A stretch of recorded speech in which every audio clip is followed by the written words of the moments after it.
Javier Zelaya Brey es del Partido Popular en Ceuta, en el Congreso de los Diputados desde 2023. Diputado, buenos días. Hola, buenos días. 75 fallecidos y pues hablan de 50, 60, hasta 70,000 movilizaciones en una historia que no se entiende, sobre todo por la manera como el gobierno de Marruecos de alguna manera la ha permitido. ¿Cuál es su lectura sobre lo que ha sucedido? Bueno, pues mi lectura sobre lo sucedido es que lo que comenzó siendo una crisis migratoria ha sido instrumentalizado de alguna manera por el gobierno de Marruecos para desafiar a España.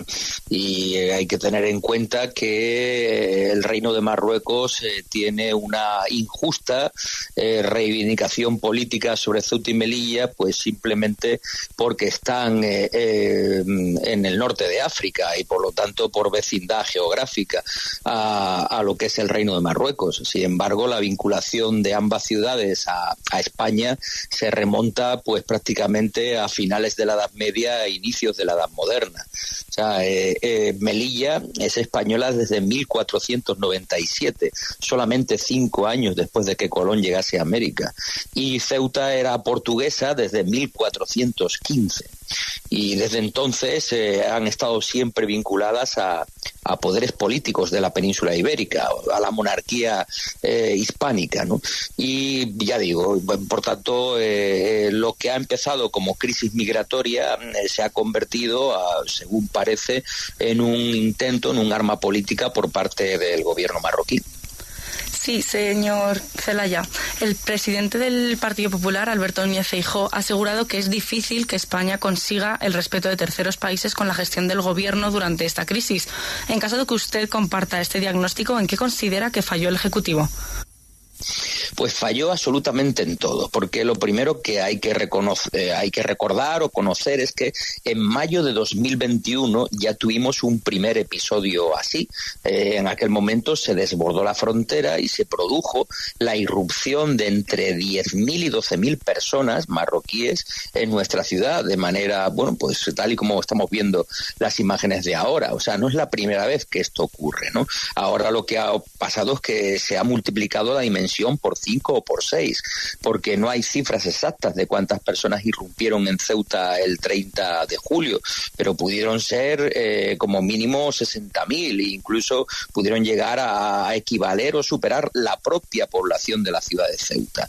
Y convirtieron la ciudad durante unas horas en una ciudad absolutamente invadida por población marroquí que había entrado de manera completamente ilegal y desordenada a través del espigón fronterizo y del mar. Por tanto, el gobierno ha fallado en primer lugar en prevención, porque ya digo, no es la primera vez que pasa una cosa así.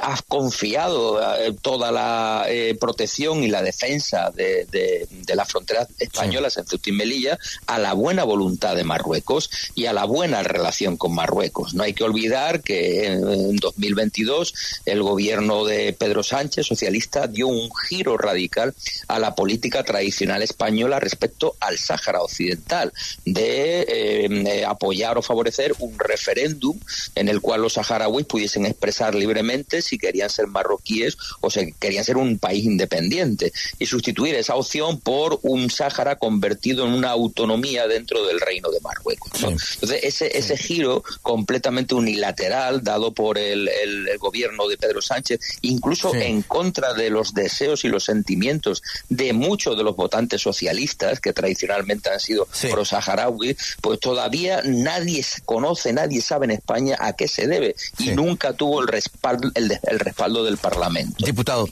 pero hablando de giros, hay un partido que es el Partido Republicano en los Estados Unidos y que es muy cercano al PP, al que usted pertenece, que en el pasado mes de abril aprobó en el Congreso de los Estados Unidos, a través del proyecto de presupuesto y la ley de asignaciones, un documento en donde se habla de que Ceuta y Melilla pertenecen a Marruecos y que están en este momento bajo administración española.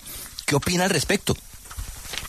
Bueno, lo que opino es que evidentemente el lobby marroquí pues trabaja tanto en la Unión Europea como sobre todo con Estados Unidos, ¿no?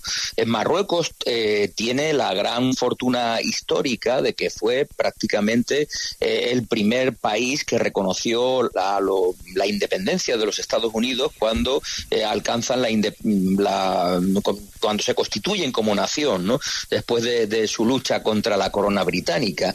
Y a pesar de que esa independencia de Estados Unidos se produce principalmente gracias al apoyo logístico y militar de Francia y de España en aquella época, pues Marruecos fue como su primer amigo en el mundo, por decirlo de una manera sencilla de comprender, su primer socio y aliado, y es verdad que han mantenido siempre una buena relación diplomática. Y últimamente Marruecos ha afianzado esos lazos. Para empezar, siendo un país islámico, ha reconocido al Estado de Israel, pues triangulando una alianza con Estados Unidos y con Israel, ¿no? Cuando en general todo el mundo árabe y todo el mundo musulmán siente una enorme simpatía y solidaridad por la causa palestina, pues resulta que la oligarquía y el gobierno marroquí se posiciona a favor de Israel, pero lo hace para aventajar a España y a otros posibles rivales en cuanto a la cercanía, la amistad de los Estados Unidos de América. Pero bueno, ahí hay que recordar también que España también es aliado de los Estados Unidos, que tienen sus principales bases militares en el Mediterráneo en territorio español.